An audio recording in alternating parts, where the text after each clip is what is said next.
ಇನ್ನಷ್ಟು ಅಪ್ಡೇಟ್ ಪಡ್ಕೊಳ್ಳೋಣ. ನಮ್ಮ ಪ್ರತಿನಿಧಿ ಮುತ್ತಪ್ಪ ಲಮಾಣಿ ಲೈವ್ ಕನೆಕ್ಟ್ ಆಗಿದ್ದಾರೆ. ಮುತ್ತಪ್ಪ ಲಮಾಣಿ, ಬಹಳ ದೊಡ್ಡ ಗಂಭೀರ ಆರೋಪವನ್ನ ಒಬ್ಬ ರಾಷ್ಟ್ರೀಯ ಪಕ್ಷದ ಅತ್ಯಂತ ಪ್ರಮುಖ ಮುಖಂಡರಾಗಿರ್ತಕ್ಕಂಥ ರಾಹುಲ್ ಗಾಂಧಿ ಮಾಡಿದ್ದಾರೆ.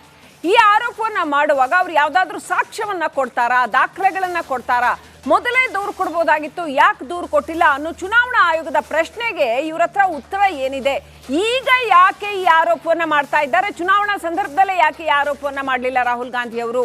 ಜೊತೆಗೆ ಈಗ ಪ್ರತಿ ಸಾರಿಯೂ ಕೂಡ ಆಯೋಗದ ಮೇಲಿನ ಅಕ್ರಮ ಅಥವಾ ಇವಿಎಂ ಮೇಲಿನ ಡೌಟು ಇದೆಲ್ಲವನ್ನೂ ಕೂಡ ಒಂದು ರಾಜಕೀಯ ಅಸ್ತ್ರವಾಗಿ ಬಳಸಿಕೊಳ್ಳುತ್ತಾ ಕಾಂಗ್ರೆಸ್? ಹೀಗೆ ಸಾಕಷ್ಟು ಪ್ರಶ್ನೆಗಳಿದೆ. ಮುತ್ತಪ್ಪ ಲಮಾಣಿ, ಏನ್ ಅಪ್ಡೇಟ್ ಇದೆ ಈ ವಿಚಾರಕ್ಕೆ ಸಂಬಂಧಪಟ್ಟಂತೆ? ಶ್ರೀಲಕ್ಷ್ಮಿ, ಈಗ ಬಿಹಾರದ ಚುನಾವಣೆ ನಡೀತಾ ಇದೆ. ಈ ಚುನಾವಣೆಗೆ ನಡೆಯುವಂತಹ ಮುಂಚಿತವಾಗಿ ಈಗ ಚುನಾವಣಾ ಆಯೋಗ ಕೆಲವೊಂದಿಷ್ಟು ಮತದಾರರನ್ನ ಪರಿಷ್ಕರಣೆ ಮಾಡುವಂತಹ ಕೆಲಸ ಕೂಡ ಮಾಡ್ತಾ ಇದೆ. ಈ ವಿಚಾರಕ್ಕೆ ಸಂಬಂಧಪಟ್ಟಂತೆ ಈಗ ಲೋಕಸಭಾ ವಿಪಕ್ಷ ನಾಯಕರಾದಂತಹ ರಾಹುಲ್ ಗಾಂಧಿ ಅವರು ಗಂಭೀರವಾದಂತಹ ಆರೋಪನ ಮಾಡುವಂಥದ್ದು, ಅದು ಕೂಡ ಕರ್ನಾಟಕದಲ್ಲಿರುವಂತಹ ಒಂದು ಲೋಕಸಭಾ ಚುನಾವಣಾ ಕ್ಷೇತ್ರ ಏನಿತ್ತು ಆ ಒಂದು ಕ್ಷೇತ್ರದಲ್ಲಿ ಈ ಒಂದು ಅಕ್ರಮ ನಡೆದಿದೆ, ವೋಟರ್ ಐಡಿ ಅಕ್ರಮ ನಡೆದಿದೆ ಅಂತ ಹೇಳಿ ನೇರವಾಗಿ ಕರ್ನಾಟಕದತ್ತ ಬೊಟ್ಟು ಮಾಡಿದ್ರು. ಇದಕ್ಕೆ ಪುಷ್ಟಿ ನೀಡುವಂತೆ ಈಗಾಗಲೇ ಏನು DCM DK ಶಿವಕುಮಾರ್ ಕೂಡ ಹೇಳಿದ್ರು, ಬೆಂಗಳೂರು ಗ್ರಾಮಾಂತರ ಲೋಕಸಭಾ ಕ್ಷೇತ್ರದಲ್ಲಿ ಈ ರೀತಿಯಾದಂತಹ ಒಂದು ಘಟನೆ ನಡೆದಿದೆ, ಇಲ್ಲಿ ವೋಟರ್ ಐಡಿ ಅಕ್ರಮ ನಡೆದಿದೆ ಅಂತ ಹೇಳಿಬಿಟ್ಟು ಆರೋಪನ ಮಾಡಿದ್ರು. ನಾವು ಕೂಡ ಈ ಲೋಕಸಭಾ ಕ್ಷೇತ್ರದ ಬರುವಂತಹ RR ನಗರ ಭಾಗದ ಜನರನ್ನು ನಾವು ಪ್ರಶ್ನೆ ಮಾಡಿದ್ವಿ. ಏನು ಆಟೋ ಚಾಲಕರಾಗಿರ್ಬೋದು, ಹೋಟೆಲ್ ಮಾಲೀಕರಾಗಿರ್ಬೋದು, ತರಕಾರಿ ಮಾರೋರು ಎಲ್ಲರೂ ಕೂಡ ಪ್ರಶ್ನೆ ಮಾಡಿದ್ವಿ.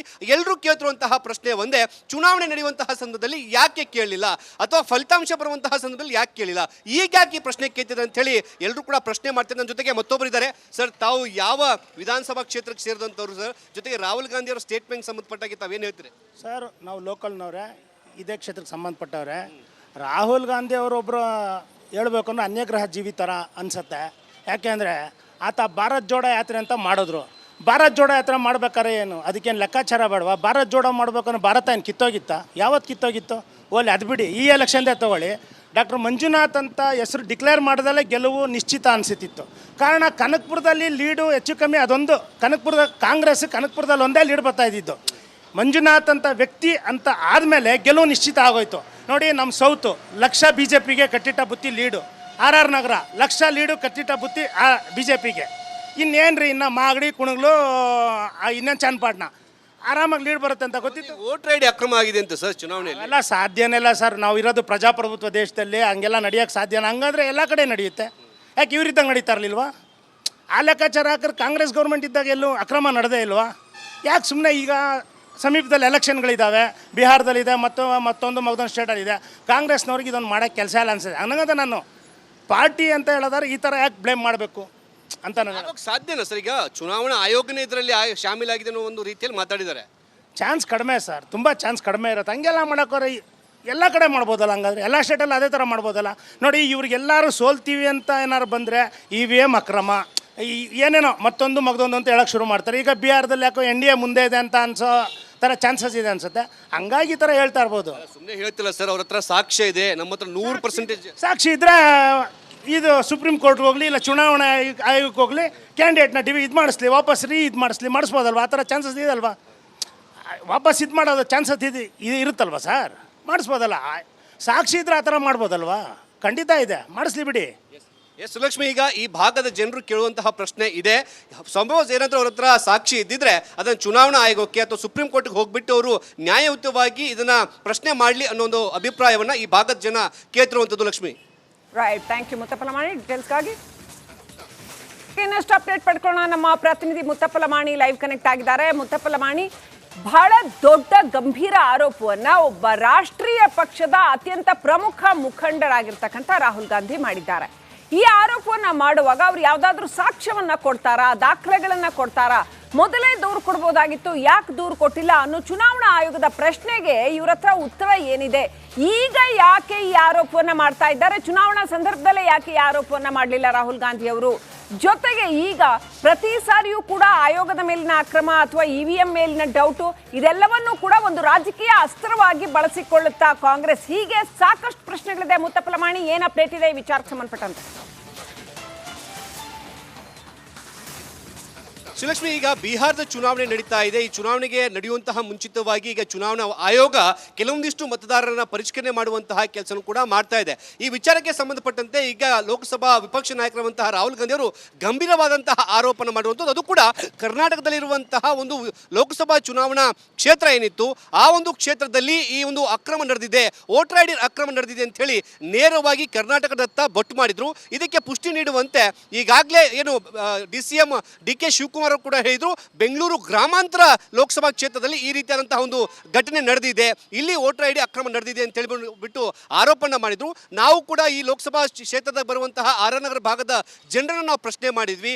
ಏನು ಆಟೋ ಚಾಲಕರಾಗಿರ್ಬೋದು, ಹೋಟೆಲ್ ಮಾಲೀಕರಾಗಿರ್ಬೋದು, ತರಕಾರಿ ಮಾರೋರು ಎಲ್ಲರೂ ಕೂಡ ಪ್ರಶ್ನೆ ಮಾಡಿದ್ವಿ. ಎಲ್ಲರೂ ಕೇಳ್ತಿರುವಂತಹ ಪ್ರಶ್ನೆ ಒಂದೇ, ಚುನಾವಣೆ ನಡೆಯುವಂತಹ ಸಂದರ್ಭದಲ್ಲಿ ಯಾಕೆ ಕೇಳಲಿಲ್ಲ, ಅಥವಾ ಫಲಿತಾಂಶ ಬರುವಂತಹ ಸಂದರ್ಭದಲ್ಲಿ ಯಾಕೆ ಕೇಳಿಲ್ಲ, ಈಗ ಯಾಕೆ ಈ ಪ್ರಶ್ನೆ ಕೇಳ್ತಿದ್ದಾರೆ ಅಂತ ಹೇಳಿ ಎಲ್ಲರೂ ಕೂಡ ಪ್ರಶ್ನೆ ಮಾಡ್ತಾರೆ. ನನ್ನ ಜೊತೆಗೆ ಮತ್ತೊಬ್ಬರು ಇದ್ದಾರೆ. ಸರ್, ತಾವು ಯಾವ ವಿಧಾನಸಭಾ ಕ್ಷೇತ್ರಕ್ಕೆ ಸೇರಿದಂಥವ್ರು ಸರ್? ಜೊತೆಗೆ ರಾಹುಲ್ ಗಾಂಧಿ ಅವರ ಸ್ಟೇಟ್ಮೆಂಟ್ ಸಂಬಂಧಪಟ್ಟಾಗಿ ತಾವೇನು ಹೇಳ್ತೀರಿ ಸರ್? ನಾವು ಲೋಕಲ್ನವ್ರೆ, ಇದೇ ಕ್ಷೇತ್ರಕ್ಕೆ ಸಂಬಂಧಪಟ್ಟವ್ರೆ. ರಾಹುಲ್ ಗಾಂಧಿ ಅವರೊಬ್ಬರು ಹೇಳ್ಬೇಕು ಅಂದ್ರೆ ಅನ್ಯಗ್ರಹ ಜೀವಿ ಥರ ಅನಿಸುತ್ತೆ. ಯಾಕೆಂದರೆ ಆತ ಭಾರತ್ ಜೋಡೋ ಯಾತ್ರೆ ಅಂತ ಮಾಡಿದ್ರು. ಭಾರತ್ ಜೋಡೋ ಯಾತ್ರೆ ಮಾಡ್ಬೇಕಾದ್ರೆ ಏನು ಅದಕ್ಕೇನು ಲೆಕ್ಕಾಚಾರ ಬೇಡವಾ? ಭಾರತ್ ಜೋಡೋ ಮಾಡ್ಬೇಕಂದ್ರೆ ಭಾರತ ಏನು ಕಿತ್ತೋಗಿತ್ತಾ? ಯಾವತ್ತು ಕಿತ್ತೋಗಿತ್ತು? ಓಲಿ ಅದು ಬಿಡಿ, ಈ ಎಲೆಕ್ಷನ್ದೇ ತೊಗೊಳ್ಳಿ. ಡಾಕ್ಟರ್ ಮಂಜುನಾಥ್ ಅಂತ ಹೆಸರು ಡಿಕ್ಲೇರ್ ಮಾಡಿದಲ್ಲೇ ಗೆಲುವು ನಿಶ್ಚಿತ ಅನಿಸುತ್ತಿತ್ತು. ಕಾರಣ ಕನಕಪುರದಲ್ಲಿ ಲೀಡು ಹೆಚ್ಚು ಕಮ್ಮಿ ಅದೊಂದು, ಕನಕಪುರದಲ್ಲಿ ಒಂದೇ ಲೀಡ್ ಬರ್ತಾ ಇದ್ದಿದ್ದು. ಮಂಜುನಾಥ್ ಅಂತ ವ್ಯಕ್ತಿ ಅಂತ ಆದಮೇಲೆ ಗೆಲುವು ನಿಶ್ಚಿತ ಆಗೋಯ್ತು. ನೋಡಿ, ನಮ್ಮ ಸೌತು ಲಕ್ಷ BJP ಗೆ ಕಟ್ಟಿಟ್ಟ ಬುತ್ತಿ ಲೀಡು, RR ನಗರ ಲಕ್ಷ ಲೀಡು ಕಟ್ಟಿಟ್ಟ ಬುತ್ತಿ BJP ಗೆ. ಇನ್ನೇನು ರೀ, ಇನ್ನು ಮಾಗಡಿ ಕುಣಗ್ಲು ಇನ್ನೇನು ಚನ್ನಪಟ್ಟಣ ಆರಾಮಾಗಿ ಲೀಡ್ ಬರುತ್ತೆ ಅಂತ ಗೊತ್ತಿತ್ತು. ವೋಟರ್ ಐಡಿ ಅಕ್ರಮ ಆಗಿದೆ ಅಂತ ಸರ್ ಚುನಾವಣೆಯಲ್ಲಿ? ಎಲ್ಲ ಸಾಧ್ಯನೇ ಇಲ್ಲ ಸರ್. ನಾವು ಇರೋದು ಪ್ರಜಾಪ್ರಭುತ್ವ ದೇಶದಲ್ಲಿ, ಹಂಗೆಲ್ಲ ನಡೆಯೋಕ್ಕೆ ಸಾಧ್ಯನ? ಹಂಗಾದ್ರೆ ಎಲ್ಲ ಕಡೆ ನಡೆಯುತ್ತೆ. ಯಾಕೆ ಇವರಿದ್ದಂಗೆ ನಡೀತಾ ಇರಲಿಲ್ವಾ? ಆ ಲೆಕ್ಕಾಚಾರ ಹಾಕಿದ್ರೆ ಕಾಂಗ್ರೆಸ್ ಗೌರ್ಮೆಂಟ್ ಇದ್ದಾಗ ಎಲ್ಲೂ ಅಕ್ರಮ ನಡೆದೇ ಇಲ್ವಾ? ಯಾಕೆ ಸುಮ್ಮನೆ ಈಗ ಸಮೀಪದಲ್ಲಿ ಎಲೆಕ್ಷನ್ಗಳಿದ್ದಾವೆ, ಬಿಹಾರದಲ್ಲಿದೆ, ಮತ್ತೊಂದು ಮಗದೊಂದು ಸ್ಟೇಟಲ್ಲಿದೆ, ಕಾಂಗ್ರೆಸ್ನವ್ರಿಗೆ ಇದೊಂದು ಮಾಡೋಕ್ಕೆ ಕೆಲಸ ಇಲ್ಲ ಅನ್ಸುತ್ತೆ. ಹಂಗಂತ ನಾನು ಪಾರ್ಟಿ ಅಂತ ಹೇಳಿದ್ರೆ ಈ ಥರ ಯಾಕೆ ಬ್ಲೇಮ್ ಮಾಡಬೇಕು ಅಂತ ನನಗೆ ಸಾಧ್ಯನಾ ಸರ್? ಈಗ ಚುನಾವಣಾ ಆಯೋಗನೇ ಇದರಲ್ಲಿ ಶಾಮೀಲಾಗಿದೆ ಅನ್ನೋ ಒಂದು ರೀತಿಯಲ್ಲಿ ಮಾತಾಡಿದ್ದಾರೆ. ಚಾನ್ಸ್ ಕಡಿಮೆ ಸರ್, ತುಂಬ ಚಾನ್ಸ್ ಕಡಿಮೆ ಇರುತ್ತೆ. ಹಂಗೆಲ್ಲ ಮಾಡೋಕ್ಕೋರೆ ಎಲ್ಲ ಕಡೆ ಮಾಡ್ಬೋದಲ್ಲ. ಹಂಗಾದ್ರೆ ಎಲ್ಲ ಸ್ಟೇಟಲ್ಲಿ ಅದೇ ಥರ ಮಾಡ್ಬೋದಲ್ಲ. ನೋಡಿ, ಇವ್ರಿಗೆಲ್ಲರೂ ಸೋಲ್ತೀವಿ ಅಂತ ಏನಾರು ಬಂದರೆ EVM ಅಕ್ರಮ, ಏನೇನೋ ಮತ್ತೊಂದು ಮಗದೊಂದು ಅಂತ ಹೇಳೋಕ್ಕೆ ಶುರು ಮಾಡ್ತಾರೆ. ಈಗ ಬಿಹಾರದಲ್ಲಿ ಯಾಕೋ NDA ಮುಂದೆ ಇದೆ ಅಂತ ಅನ್ಸೋ ಥರ ಚಾನ್ಸಸ್ ಇದೆ ಅನ್ಸುತ್ತೆ.